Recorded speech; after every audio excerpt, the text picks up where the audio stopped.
Magandang araw po. Sana po ay nasa mabuti kayong kalagayan. Ako po ulit si Obet. At meron na naman po tayong kwentong ibabahagi sa inyo. Ito po ay naganap sa totoong buhay. Ang kwentong ito ay nangyari sa lalawigan ng Quezon. Ito po ang kwento. Malakas ang buhos ng ulan. Gayon din ang hampas ng hangin. Naiyakap ko sa sarili ang dalawang kamay dahil sa lamig. Sa tansya ko, magdadalawang oras na akong nakatayo rito sa puno ng balete na nagsisilbing silungan ko. Hindi sapat ang lapad ng mga dahon nito para hindi ako mabasa ng ulan. Wala rin akong makitang sasakyan na maaaring pakiusapang makisakay palabas dito sa sementeryo kung saan ako nagtatrabaho bilang isang sepulturero. Nanginginig na ako. Nangangatog na ang mga tuhod. Umaalog na rin ang baba ko.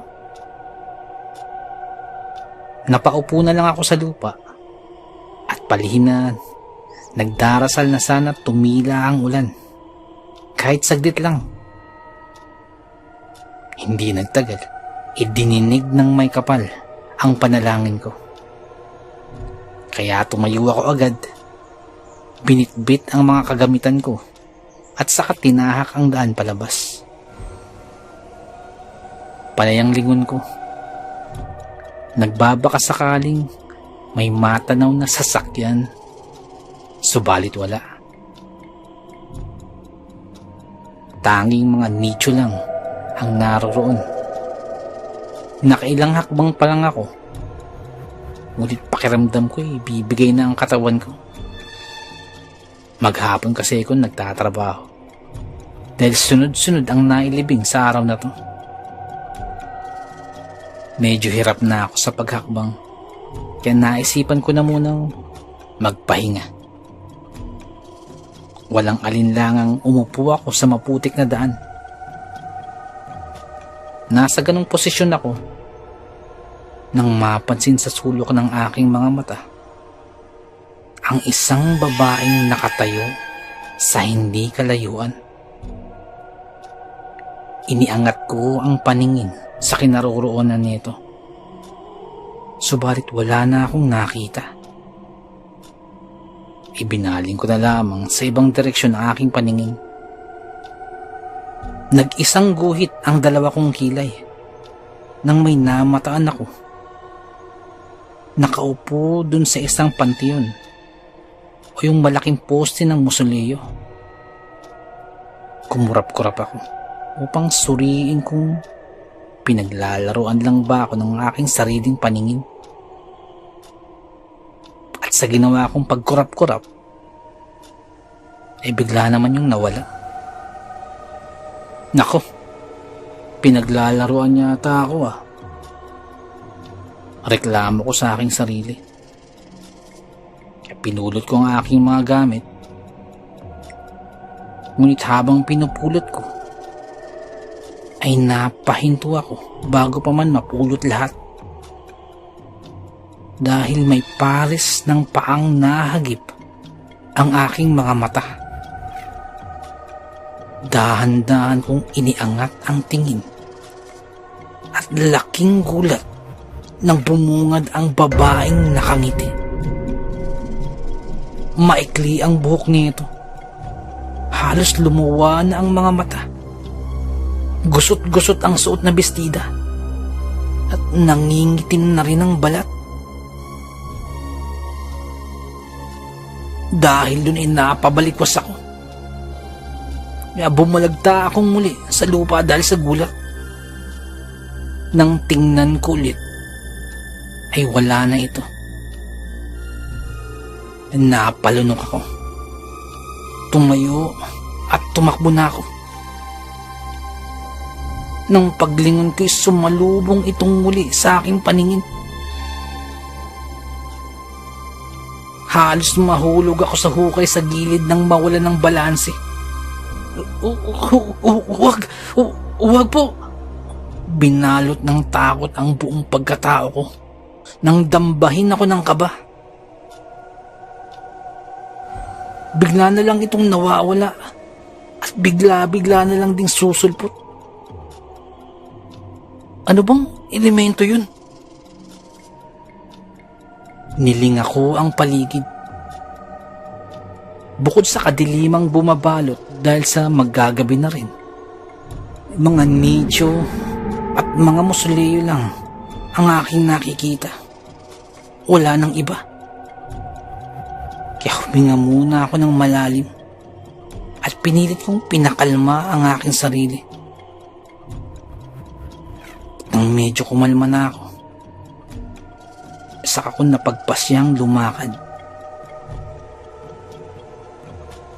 Nang makailang hakbang na ako, pagharap ko siya ulit ang aking nakita. Sino ka ba? Anong kailangan mo? Tanong ko rito habang napapaatras dahil sa takot.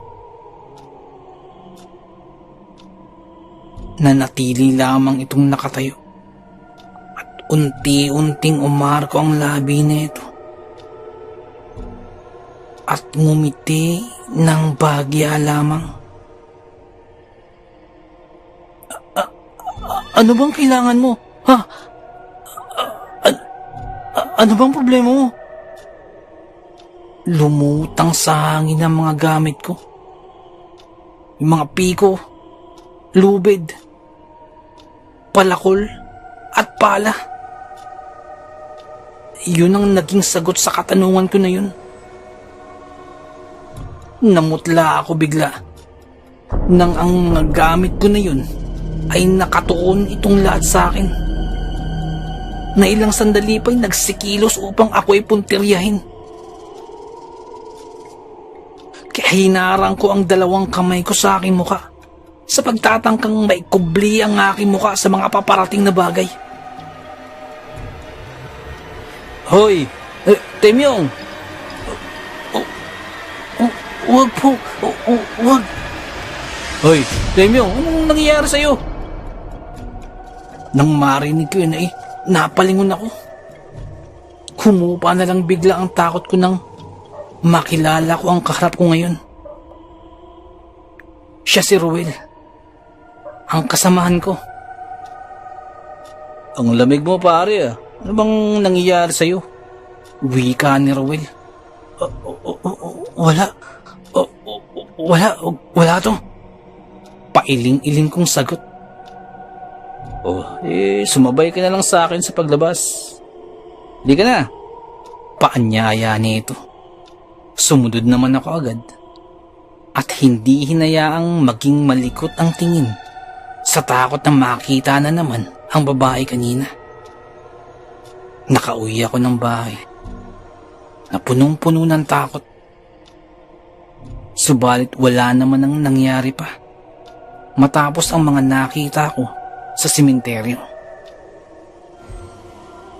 Kinabukasan, bumalik muli ako sa sementeryo upang ipagpatuloy ang trabaho dahil nakakontrata na ako dito. Tirik na ang araw nang makarating ako sa sementeryo. Habang inaayos ang pwesto para sa nakatalagang inilibing mamayang hapon, ay may napansin akong nakasulat sa isang papel. Kamusta? Nakasaad sa sulat. Kaya kinuha ko lamang ito at pinatong ko ito sa kabilang poste. Hindi ko na ito pinansin at ipinagpatuloy ang pagbubungkal ng lupa. Sa bawat bungkal ko, may kapirasong papel akong nakikita. Kinuha kong mga to at tiningnan ang nakasulat. Nakita kita. Saad sa sulat. Kaya napalingon-lingon na naman ako matapos basahin ng mga to. Wala namang kakaiba sa paligid, kaya ipinagkibit balikat ko na lamang to. Ipinagpatuloy ko ang pagbubungkal hanggang sa makita ko ang mukha ng babae sa aking binubungkal na lupa. Siya yung babaeng nakita kong nakaraang gabi. Yan, napagapang ako palabas ng hukay. Paalon-alon ang dibdib ko na napasandal ako sa katabing musoleo. Pinalipas ko muna ang ilang segundo yung bago silipin muli yung nasa hukay. Dahan-dahan kong sinibat. Pagsilip ko, wala na ulit yung babae sa hukay. Dahil dun ay nakahinga ako ng malalim nang hindi ko na muli ito nakita. 12:00 ng tanghaling tapat nang tingnan ko ang suot ng relos. Medyo kumakalam na rin ang sigmura ako kaya inilabas ko na ang baon para kumain. Hindi pa ako nakakasubo nang mahagip na naman ang tingin ko ang babae. Nakatayo ito sa matayog na krus. Dahil doon ay nabitawan ko ang baon ko kaya nagkalat ito sa aking paanan. Pati mga gamit ko ay natumba mula sa pagkakasandal nang maparin ko ito dahil sa pagkataranta. Malakas na nasampal ko ang sarili nang hindi ko na makita ang babae sa pagbalik ng aking tingin sa tuktok ng krus. Tinatakot ko lang yata ang sarili ko. Tanong ko sa sarili ko. Hindi mo tinatakot ang sarili mo. Nanigas ang aking lig nang may bigla na lamang sumagot. Totoo ang nakita mo. Nanindig ang balahibo ko sa bulong na yun. At paglingon ko'y naroon ang babae sa aking gilid. At parang napakatipid ng ngiti nito. Napatakbo ko ng di oras. Takbo ko ng takbo. Ngunit ang paligid ko ay hindi naiiba. Na tila ba umiikot lang ako sa iisang lugar. Takbo pa rin ako ng takbo. Nang bigla na lamang akong harangin ng babae. Sino ka? Anong kailangan mo? Sunod-sunod kong tanong. Bakit ako? Kumunot ang noo ko sa isinagot na to. Wala akong kinalaman sa'yo. Hindi kita kilala. Layuan mo ako.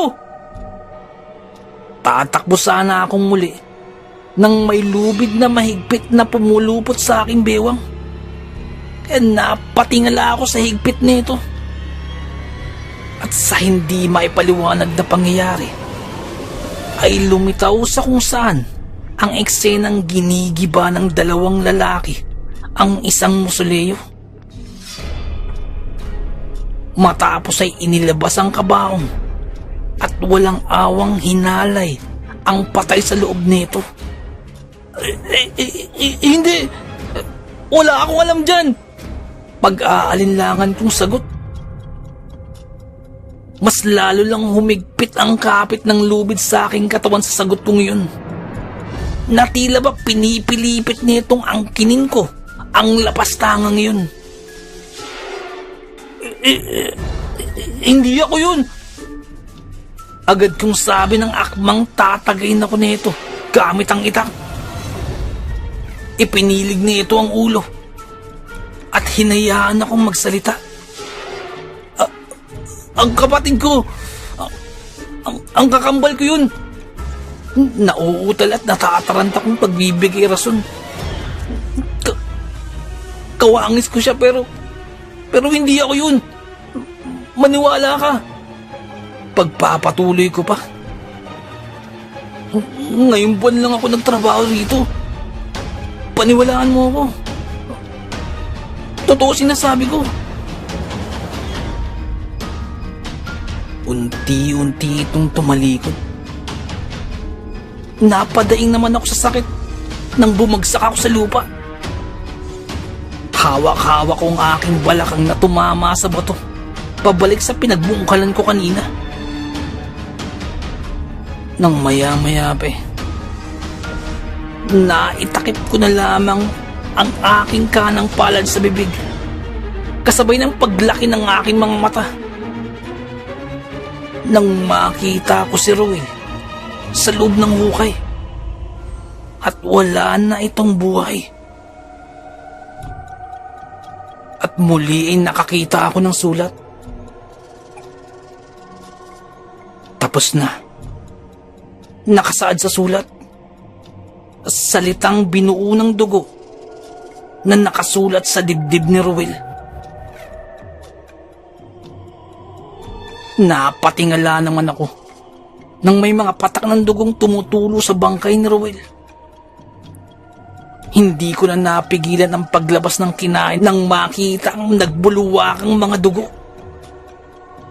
Tapos na. Nakangiting usal ng babae na tila ay nakatungtong sa krus at saka naglaho. Napakahiwaga ng ating mundong ginagalawan. Napakaraming bagay ang mahirap ipaliwanag, pero nagaganap. Hanggang dito na lamang po. Salamat po sa pakikinig. Magandang araw po.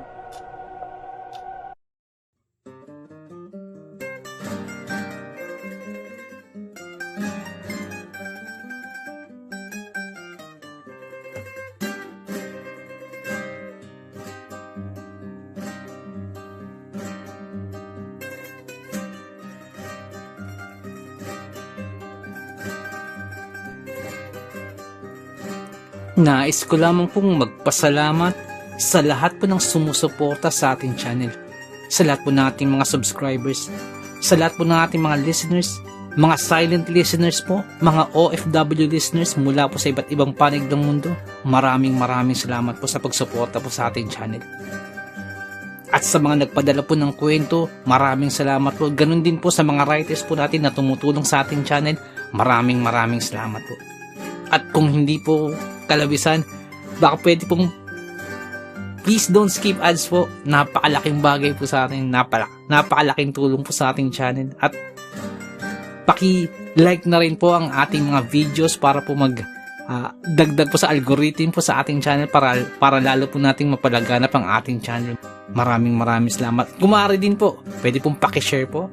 Maraming salamat po. Shoutout ko lamang po ang grupo ni Jerome Hijastro na nakikinig sa sitio Puro Topol Weste, kay Kapitan Lito Tormon, Kagawad Pesoy Marcon Jr. at Kagawad RD Huyo ng Barangay Topol Weste, from Kagawad Rex Totong Bisite. Shoutout po sa inyo. Maraming salamat po sa pakikinig. Shoutout din po kay I'm a Player 541. Shoutout po sa iyo, boss. Shoutout din po kay Kuya Gio ng Muntinlupa. Shoutout po. Shoutout din po kay Boss Jesse Manresa at sa misis po ni Boss Jesse. Shoutout po sa inyo. Maraming salamat po sa pakikinig. Nais ko lamang pong i-shoutout si Boss Malvin Esguera at si Boss Ronaldo Esguera. Shoutout po sa inyo. Shoutout din po sa Manhattan Hamburger and Restaurant, din po sa may Bucandalia, Imus, Cavite. Shoutout po sa inyo. Maraming salamat po sa pakikinig. Nais ko lamang pong i-shoutout sa mga taga Muntinlupa po dyan, kay Boss Rolly, kay Boss Alan, kay Boss Ramil, kay SG Pampelo, Gomez, Reyes, at sa Cuerdo family from Albay. Shoutout po sa inyo dyan. Maraming salamat po. Happy listening to Villanes family, especially kay Lisa, Eric, Vani, Eddie, At kay Tandang Elena Villanes ng Bacolod from Boss Evans. Shoutout din po kay Boss Malvin Esquera, boss. Shoutout po. Shoutout din po kay Boss Beshin 6045. Shoutout po sa inyo. Maraming salamat po sa pakikinig. Nais ko lamang pong i-shoutout si Ma'am Dalisay Concepcion. Shoutout po sa inyo, ma'am. Nais ko lamang pong i-shoutout si Boss Jimmy Kua. Shoutout po sa inyo. Maraming salamat po sa pakikinig. At shoutout din po sa may Samahang Maralita, sa mga tagapakinig po dyan. Maraming salamat po.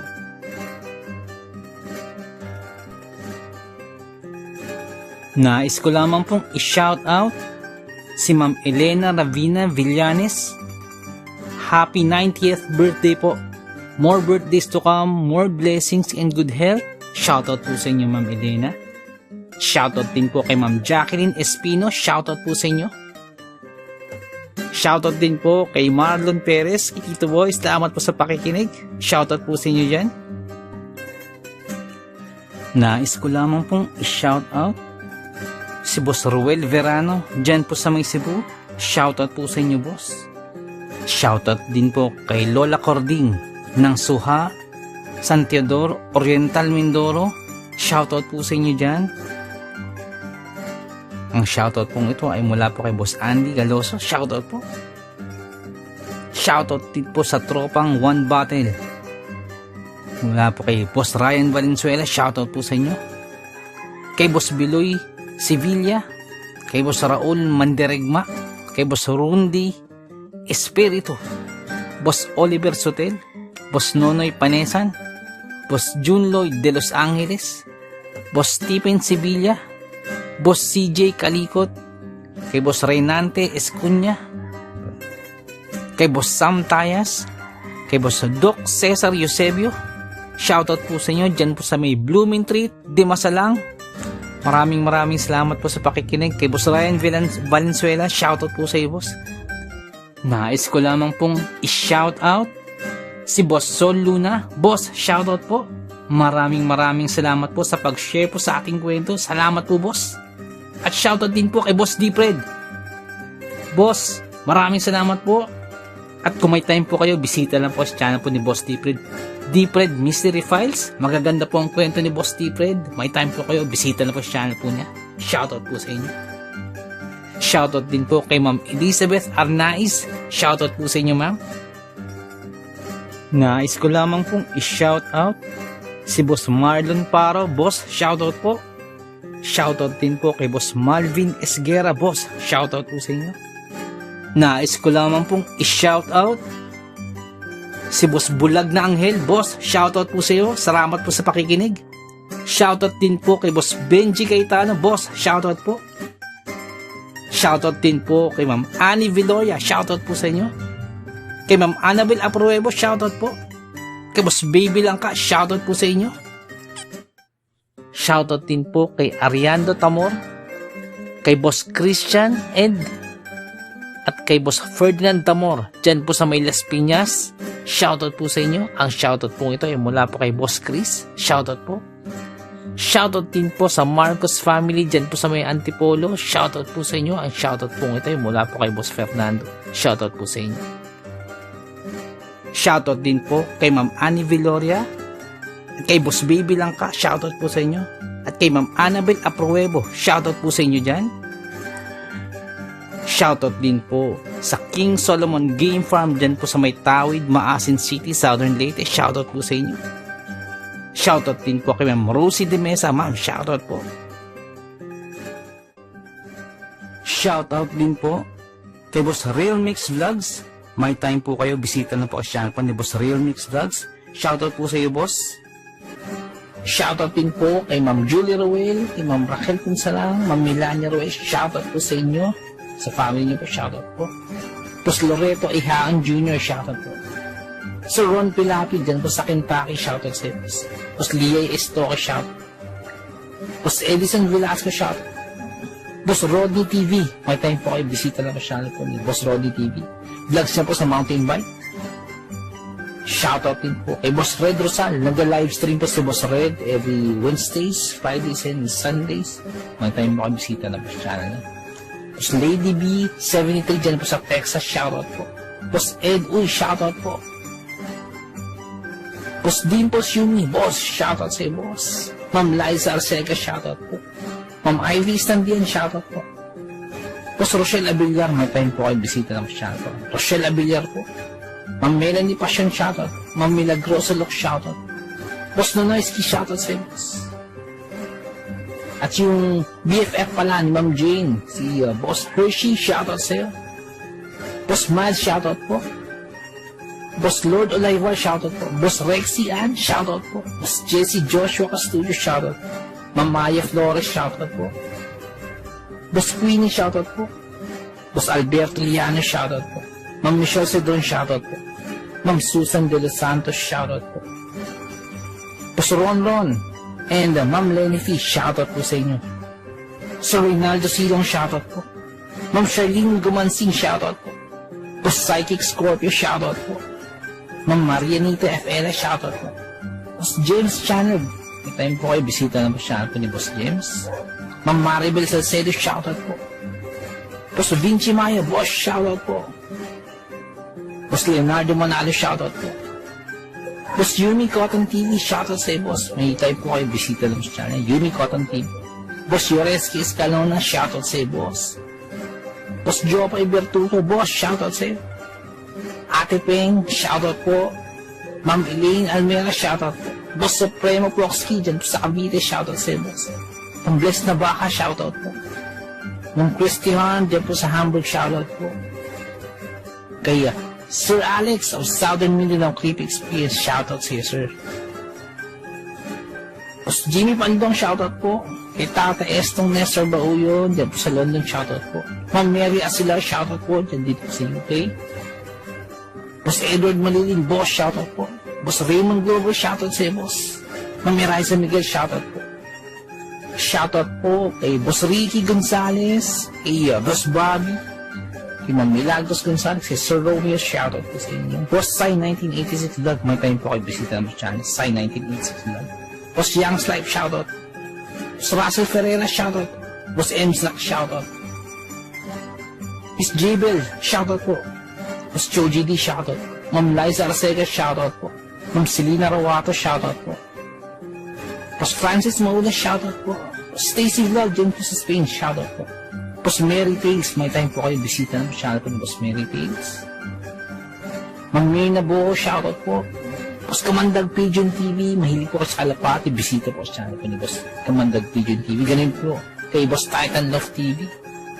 Boss DJ and George, mahilig po kayo sa bedtime stories, bisita lang po sa channel po nila. Boss Horseshoe TV, mga vlogs po nila sa Japan, bisita lang po sa channel. Boss J Palo, shoutout. Boss Pedro Tampo, shoutout po. Ma'am Maria Lizel Barro, shoutout. Ma'am Aubrey Delgado, shoutout sa iyo, ma'am. Sa family po, sa husband niyo po. Boss Camelo Aroy, boss, shoutout sa iyo dyan, sa mga taga Southern Leyte. Kay Boss Jesse ang Manuel at Horror Stories, may time po kayo bisita lang sa channel niya. Boss Nico, shoutout sa iyo, boss. Boss Ron Misa, shoutout po. Ma'am Erika Tihano, shoutout po. Boss Angie Katifuko, shoutout po. Ma'am Ana Sato, shoutout po. Ma'am Eli Cono, shoutout po. Boss Freya Swol, shoutout sa iyo, boss. Boss Resi Madrid, shoutout po. Lutong Bahay ni Ming, shoutout. Boss Wences 666, shoutout po. Boss John Reina Zacati, boss, shoutout. Kay Ma'am Lea Velasquez, shoutout po. Kay Ma'am Shirley Carrillo, shoutout po. Sa mga hindi ko nabanggit, pasensya po, bawi po ako next time. So, naibigan po din yung ating kwento. Pakihit lang po ang like button, pati din po subscribe.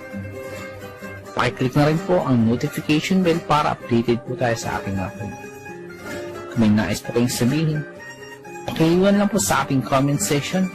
Maraming salamat.